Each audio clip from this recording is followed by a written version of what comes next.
Hello learners, welcome back to my YouTube channel Teaching Diaries by Herlin Kaur। दोस्तों आज की video में हम डिफेंस मैकेनिज्म के बारे में डिस्कस करने वाले हैं जिसे कि रक्षात्मक युक्तियां कहते हैं। सो देखिए, ये जो सिद्धांत है ये दिया था सिगमंड फ्रॉइड ने। ऐसा नहीं है कि सिर्फ और सिर्फ सिगमंड ने ही इसको प्रतिपादित किया है, बहुत सारे और भी मनोविश्लेषणात्मक हुए हैं जिन्होंने डिफेंस मैकेनिज्म के बारे में व्याख्या करी है, लेकिन जो आज हम पढ़ने वाले हैं वो बेसिकली वो मेजरली सिगमंड फ्रॉइड के डिफेंस मैकेनिज्म ही है। सो दोस्तों यहाँ पे देखिए, रक्षात्मक युक्तियां या फिर डिफेंस मैकेनिज्म में क्या होता है, हम खुद को अपने वातावरण के साथ समायोजित करके ढाल लेते हैं। डिफेंस मैकेनिज्म जो होते हैं ये सकारात्मक भी हो सकते हैं और नकारात्मक भी हो सकते हैं। अब यहाँ पे मेरी बात ध्यान से सुनिएगा।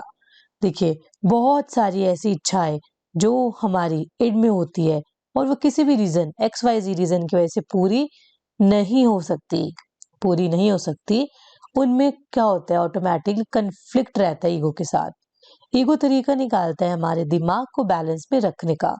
कोई ना कोई तरीका तो निकालना ही पड़ेगा ना ईगो को, नहीं तो क्या होगा कि भाई हम कुछ चीजें बर्दाश्त नहीं कर पाएंगे और पागल हो जाएंगे।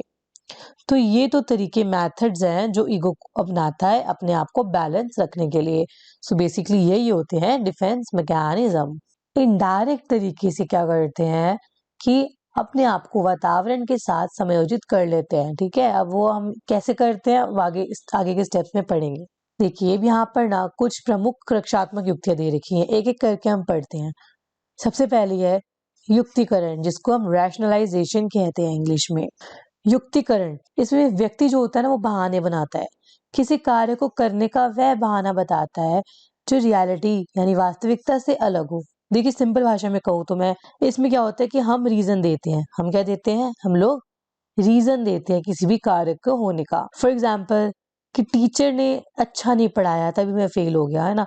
अपने आप को हमने क्या किया, अपनी अपनी कमियां अपनी खामियां छुपाने के लिए हमने दोष या फिर रीजन किसी और को बना दिया। ठीक है, क्या होता है कि पेपर मुश्किल आ गया था, ऐसे बहाने जिसमें तर्क है, जिसमें क्या है, तर्क है, जिसमें रीजनिंग होती है, इसमें रीजनिंग होती है, उनको हम लोग रैशनलाइजेशन कहते हैं। अपने फेलियर को जस्टिफाई करने के लिए व्यक्ति तर्क लगाता है इसमें। भाई देखो, उदाहरण भी देख लो यहाँ पे। एक छात्र ने परीक्षा में कम अंक आने का कारण क्या बताया, हॉस्टल का वातावरण खराब होना। उसने ये नहीं कहा कि भाई मैंने पढ़ाई नहीं करी थी इसलिए मैं फेल हो गया या फिर मेरे अंक कम आए। उसने क्या किया, उसने पूरे अपने जो भी अपने आप को जस्टिफाई करने के लिए किसी दूसरे के ऊपर ब्लेम लगा दिया। तो ये होता है रैशनलाइजेशन। इसमें व्यक्ति अपने आप को अपने फेलियर को जस्टिफाई करने के लिए दूसरों के ऊपर तर्क लगा देता है। ये पढ़ लेते हैं। प्रतिगमन अर्थात पीछे की ओर लौटना। अगर एक व्यक्ति बालक की तरह व्यवहार करता है तो वह प्रतिगमन का प्रदर्शन करता है। उम्मीद है आपको समझ आ गया होगा कि व्यक्ति जो होता है प्रतिगमन में वो क्या करता है, वो एक स्टेप पीछे आ जाता है, बच्चों की तरह व्यवहार करता है। फॉर एग्जाम्पल, अगर वो उसको उसकी मनपसंद चीज नहीं मिली, ठीक है, या फिर परीक्षा में उसके कम अंक आए, तो व्यक्ति क्या करेगा इस सिचुएशन में, रो रो के फूट फूट के बच्चों की तरह बिल्कुल जिद करेगा, रोएगा। तो ये हो गया प्रतिगमन का एग्जाम्पल। इसमें व्यक्ति क्या करता है, अपनी छोटी सी बात को कंधे पर उठा लेता है। अब नेक्स्ट स्टेप में देखिए क्या लिखा है। हियर इज, लाइफ में प्रॉब्लम्स होती है तो किसी व्यक्ति द्वारा कम परिपक्व व्यवहार करके चिंता को कम करते हैं। व्यक्ति जो होता है ना प्रतिगमन यानी कि रिग्रेशन में मेच्योरिटी से बिहेव नहीं करता, वो बच्चों वाला व्यवहार करता है। बच्चों के व्यवहार करने से चिंता तो कम नहीं हो जाएगी, टेंशन प्रॉब्लम सॉल्व तो नहीं हो जाएगी, बट वो जस्टिफाई इस प्रॉब्लम में अपने आप को नहीं कर पाता। ठीक है, उदाहरण देख लेते हैं। उदाहरण क्या है यहाँ पे, किसी के कंधे पर सिर रख कर रोना। ये एग्जाम्पल है किसका, प्रतिगमन का। व्यक्ति जो होता है वो किसी के कंधे पर सिर रख के रोता है अगर, तो वो प्रतिगमन का एग्जाम्पल कहलाता है कि बच्चों की तरह उसको सहानुभूति चाहिए होती है, उसको अटेंशन चाहिए होती है इसके अंदर। अब अगला देखते हैं। अगला मैकेनिज्म है प्रक्षेपण यानी कि प्रोजेक्शन। प्रक्षेपण यानी कि प्रोजेक्शन। देखिए, इसमें क्या होता है, व्यक्ति जो होता है ना वो अपनी कमियों को दूसरों के ऊपर थोप देता है। क्या कर देता है, थोप देता है। प्रक्षेपण में एक व्यक्ति अपनी कमियों या फिर कमजोरियों को दूसरे पर आरोपित करता है। ठीक है, कोई गलती उसने करी तो वो दूसरे का नाम लगा देता है। अगर आम भाषा में कहूँ तो प्रक्षेपण यानी प्रोजेक्शन कहलाता है। प्रोजेक्ट करता है कि भाई ये चीज मैंने नहीं करी, ये चीज तुमने करी है, तो ये तुम्हारी वजह से हुई है। सामने वाले के ऊपर व्यक्ति दोषारोपण करता है, जो दोष लगा लेता है। हस्बैंड वाइफ है, हस्बैंड चीट करते हुए पकड़ा गया, तो वो क्या करता है, वो अपनी वाइफ के ऊपर ही आरोप लगा देता है। मतलब क्या करता है, उल्टा चोर कोतवाल को डांटे वाली सिचुएशन यहाँ पे हो जाती है।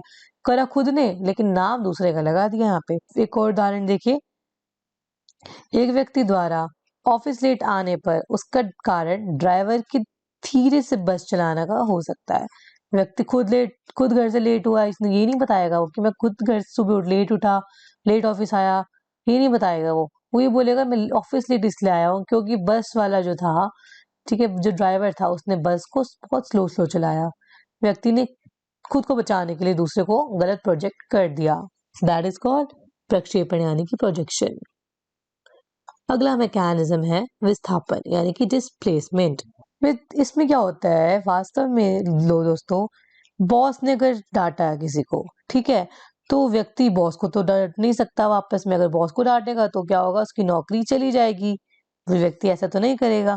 तो व्यक्ति क्या करेगा, देखेगा कि बॉस को अगर मैं उल्टा बोलूंगा तो मुझे नुकसान है, तो वो अपनी फ्रस्ट्रेशन, अपना गुस्सा क्या करेगा, किस पे निकालेगा, वो घर आकर अपने बीवी, अपनी वाइफ पे या फिर अपने बच्चों के ऊपर निकालेगा। इससे क्या होगा, उसने यहाँ का गुस्सा वहां पर दूसरी जगह पर निकाल दिया, डिस्प्लेस कर दिया। ये लिखा हुआ भी पढ़ लेते हैं। अपनी भावनाओं को किसी विशेष से हटकर दूसरे व्यक्तियों या वस्तु से संबंधित कर लेना, ठीक है। ये भावना आक्रामकता से रिलेटेड होती है, एंगर से रिलेटेड होती है। एक जगह जहां से खतरा हो वहां से खुद को विस्थापित कर लेना और खुद को सेफ जगह ले जाना। कहाँ ले जाना, सेफ जगह ले जाना, ये होता है विस्थापन। इस विस्थापन में ना डेंजर टू सेफ आता है। डेंजर से हम कहाँ जाते हैं, सेफ जगह पे चले जाते हैं, खुद को सेफ कर लेते हैं। एग्जाम्पल एक और लिखा हुआ इधर, अपना गुस्सा दूसरों पर उतारना। खुद का गुस्सा है, खुद को सेफ करने के लिए दूसरों पर उतार दिया और अपने मन को हल्का कर लिया। So that is called displacement. अगला रक्षा युक्ति है, पांचवा मैकेनिज्म हमारे पास आता है डिनायल यानी कि नकारना। देखिए, अगर मैं आपको बताती हूँ, देखिए डिनायल में क्या होता है, हम किसी भी चीज को मानने से मना कर देते हैं, मानने से या समझने से मना कर देते हैं। अगर कोई तथ्य या घटना हमारे लिए अरुचिकर या बुरी होती है तो हम उसका अस्तित्व मानने से मना कर देते हैं, इनकार कर देते हैं, है ना। फॉर एग्जाम्पल, कोई ऐसी घटना जो आपको याद नहीं रखनी है, कोई ऐसी घटना जो घट गई है जिसको आप याद नहीं रखना चाहते हो, या आप याद नहीं रखना चाहते हो और आप ऐसे बिहेव कर रहे हो कि जैसे वो चीज कभी एग्जिस्ट ही नहीं हुई, कभी वो चीज एग्जिस्ट ही नहीं हुई, यानी कभी हुई ही नहीं है। तो ये हो जाता है डिनाइल यानी कि इनकार कर देना। ठीक है, एग्जाम्पल के लिए क्या होता है, जब किसी की डेथ हो जाती है, किसी की मृत्यु हो जाती है, तो हम उस टाइम, उस वक्त के लिए जो परिवार होता है वो उस चीज को डिनाइल करते हैं, नहीं भाई नहीं, ऐसा हो ही नहीं सकता, ये व्यक्ति सुबह मैंने जिंदा देखा है, अभी अचानक से मर नहीं सकता, है ना। चाहे वो जो भी इमोशनल इम्बैलेंस होता है उस टाइम उनका, लेकिन क्या होता है, वो डिनाइल की अवस्था में होते हैं। डिनाइल में क्या हो गया कि कोई भी चीज जो हमें अच्छी नहीं लगती उसको हम मानने से इनकार कर देते हैं। ठीक है, जैसे किसी की डेथ हो गई थी तो उसमें हमने क्या किया, हमने उस घटना को उस वक्त के लिए मानने से इनकार कर दिया, क्योंकि हम ऑन द स्पॉट कुछ कई बार सिचुएशन को टैकल नहीं कर पाते हैं। So our next mechanism is compensation यानी कि क्षति पूर्ति। बहुत इंपॉर्टेंट मैकेनिज्म बनता है। देखिए, ये एक सकारात्मक यांत्रिका है। कौन सी यांत्रिकता है ये? सकारात्मक, पॉजिटिव है। जब एक व्यक्ति किसी एक क्षेत्र में असफल होता है तो वह दूसरे क्षेत्र में सफलता प्राप्त करके हार की क्षतिपूर्ति करता है। किसकी करता है? हार की क्षतिपूर्ति। यहाँ पे मैं कहूंगी कि एक चीज जो आप चाहते थे वो नहीं हुई, किसी भी कारण से वो चीज नहीं हुई, जस्टिफाई करने के लिए, खुद को सेटिस्फाई करने के लिए कुछ ऐसा करोगे जो उस चीज का कंपैरेटिव में अच्छा हो। कुछ ऐसा करना जिससे कि सेटिस्फैक्शन मिले कि अगर प्लान ए सक्सेसफुल नहीं हो पाया तो हम प्लान बी की तरफ चलेंगे। खुद का डैमेज कंट्रोल करेंगे हम। ठीक है, इस सिचुएशन में क्या होता है कंपनसेशन में, कि खुद को हम लोग सिचुएशन के अकॉर्डिंग, दूसरे सिचुएशन के अकॉर्डिंग ढाल लेते हैं, खुद का नुकसान नहीं होने देते, जबकि अंडरस्टैंडिंग दिखाकर अपने आप को क्षतिपूर्ति से बचा लेते हैं। एग्जाम्पल देखिए, किसी की हाइट कम होती है तो वो क्या करता है, वो हील्स पहन लेती है, वो लेडी हील्स पहन लेती है, वो अपनी हाइट को, छोटी हाइट को बड़ा कर लेती है, उसने कंपनसेट कर लिया ना अपने आप के साथ। ठीक है, जो पढ़ाई नहीं कर पाते बच्चे, वो क्या करते हैं, वो स्पोर्ट्स में तेज होते हैं, तो कंपनसेशन हो जाती है, तालमेल बैठ जाता है। सो ये एग्जाम्पल थे कंपनसेशन के। अब अगले मैकेनिज्म की तरफ चलते हैं। यहाँ पर आता है दिवा स्वप्न, यानी कि डे ड्रीमिंग। वैसे तो एडोलेसेंस में ये बहुत होता है, लेकिन ऐसा जरूरी नहीं है कि सिर्फ एडोलेसेंस में भी हो, ये हर लाइफ के पड़ाव में होता रहता है। देखिए, जब व्यक्ति वास्तविक जीवन में अपनी इच्छाओं की पूर्ति नहीं कर पाता, तब वह अपनी काल्पनिक दुनिया बना लेता है। यहाँ में सिंपल भाषा में कहूँ तो इमेजिनेशन को यूज करके रियलिटी से व्यक्ति दूर भागते हैं ना जब, तो वो क्या होता है, वो डे ड्रीमिंग होता है। फॉर एग्जाम्पल, जेब में 0 रुपए बैलेंस है। कितने बैलेंस है? 0 रुपए बैलेंस है। लेकिन सपना बंदा सोच रहा है कि अगर मेरे पास 60 लाख रुपए होते तो मैं केवल ही कार लेता, है ना। है जेब में, असली में कुछ भी नहीं है, वो सपने देख रहा है व्यक्ति। जेब में फूटी कौड़ी नहीं है, लेकिन वो चाहता है कि वो 60 लाख रुपए की गाड़ी खरीदे।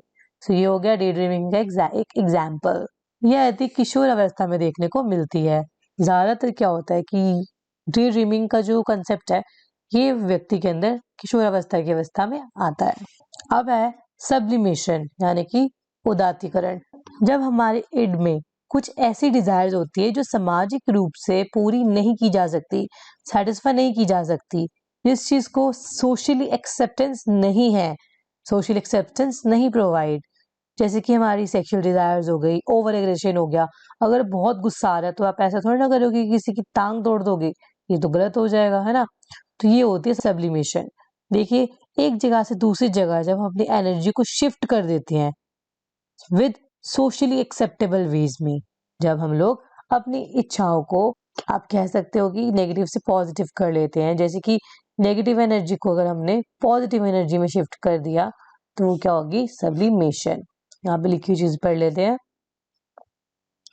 काम शक्ति की प्रवृत्ति हो या प्रेरकों का नैतिक, सांस्कृतिक तथा सामाजिक विषयों की ओर पुनर्निर्देशन की क्रिया ही उदात्तीकरण कहलाती है।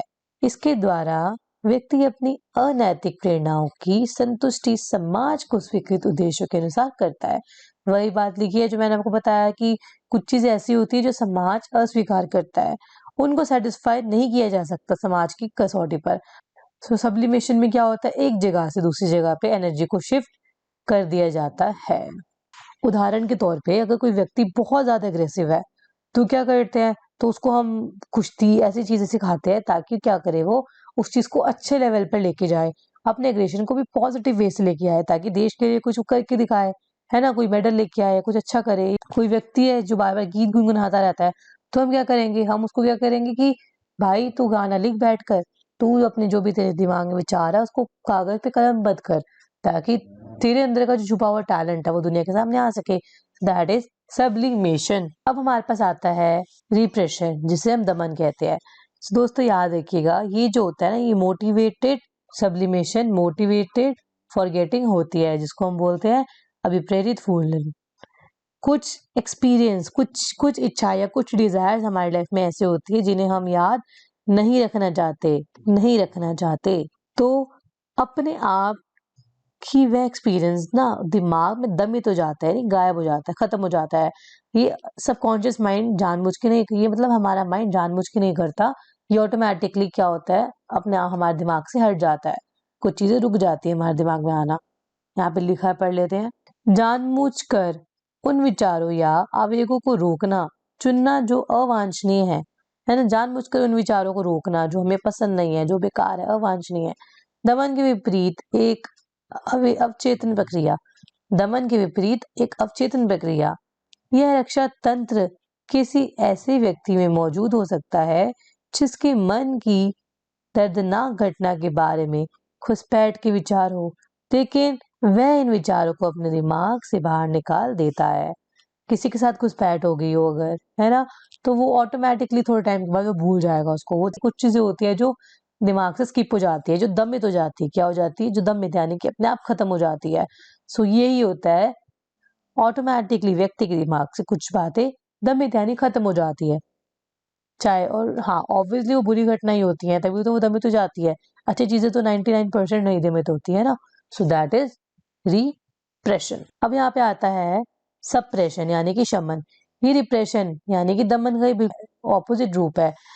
रिप्रेशन में क्या करते थे हम लोग, हमारे दिमाग से ना चाहते हुए भी कुछ बातें दिमाग से दमी तो जाती थी, है ना, खत्म हो जाती थी। लेकिन सप्रेशन में उसका उल्टा होता है, इसमें हम लोग जानबूझकर किसी बात को भूलते हैं, जानबूझकर ट्राई करते हैं, चेतन रूप से हमारा दिमाग उन बातों को भुला देता है जिन्हें हम याद नहीं रखना चाहते। दोबारा रिपीट कर रही हूँ, चेतन मन से हमारा दिमाग जानबूझकर उन बातों को भुला देता है जिन्हें हम जिंदगी में कभी भी याद नहीं रखना चाहते। देखिए, शमन में मस्तिष्क मनोसंरचना है जिसके द्वारा व्यक्ति अप्रिय, दुखद और कष्टकारी घटनाओं, इच्छाओं और विचारों को चेतना से जानबूझकर निकाल देता है। शमन में जानबूझ के किसी भी इंफॉर्मेशन को माइंड से बाहर निकाल दिया जाता है, बल्कि इसका जो ऑपोजिट था वो दमन। उसके अंदर क्या था कि व्यक्ति जो होता है वो सबकॉन्शियस माइंडली अपने दिमाग से बातों को निकालता है, ठीक है, जानबूझ के नहीं निकालता, वो अपने आप ही बात निकल जाती है। बट शमन में ऑटोमेटिकली हम जानबूझकर बात निकाल देते हैं बाहर। हमारा लास्ट मैकेनिज्म आज का है आइडेंटिफिकेशन यानी कि तादात्म्यकरण। इसमें क्या होता है, हम किसी व्यक्ति को आइडलाइज करके, अपना आइडल मान के, उसको कॉपी करके अपना जीवन बाहर से आउटर लेयर चेंज कर लेते हैं। यानी कि एग्जाम्पल के लिए अगर मुझे कोई हीरोइन पसंद है तो मैं उसकी तरह कपड़े पहनकर, है ना, उसकी तरह खुद को दिखाकर, शो करके, भारी आउटर लेयरिंग की भारी फिजिकल अपीयरेंस उसकी तरह बनाकर अपने आप को मैं उस हीरोइन समझूंगी। ये होता है आइडेंटिफिकेशन यानी कि तादात्म्यकरण। एक बार पढ़ लेते हैं। किसी व्यक्ति द्वारा अपना अस्तित्व भूलकर किसी दूसरे व्यक्ति के अवगुणों का अनुकरण, दूसरे के बाहरी व्यवहारों का अनुकरण करके स्वयं को उसके अनुकूल ढालने की प्रक्रिया तादात्म्यकरण कहलाती है। खुद को भूल जाते हैं, खुद का अस्तित्व भुला दिया, खुद की सेल्फ स्टीम भुला दी, खुद का कॉन्फिडेंस भुलाकर दूसरे व्यक्ति को, जिसको भी वो पसंद करता है, उसकी सारी अच्छाई बुराई सबके साथ अपना लेना तादात्म्यकरण कहलाता है। उम्मीद है आपको समझ आ गया होगा। तो दोस्तों, इसी के साथ हमारी आज की वीडियो समाप्त होती है। आप मेरे चैनल को लाइक, शेयर एंड सब्सक्राइब जरूर करिएगा ताकि फ्यूचर में मैं आपके लिए इन्फॉर्मेटिव एंड एनकरेजिंग वीडियोस लाती रहूं। तब तक के लिए मिलते हैं अगली वीडियो के साथ। Take care, tata, bye bye.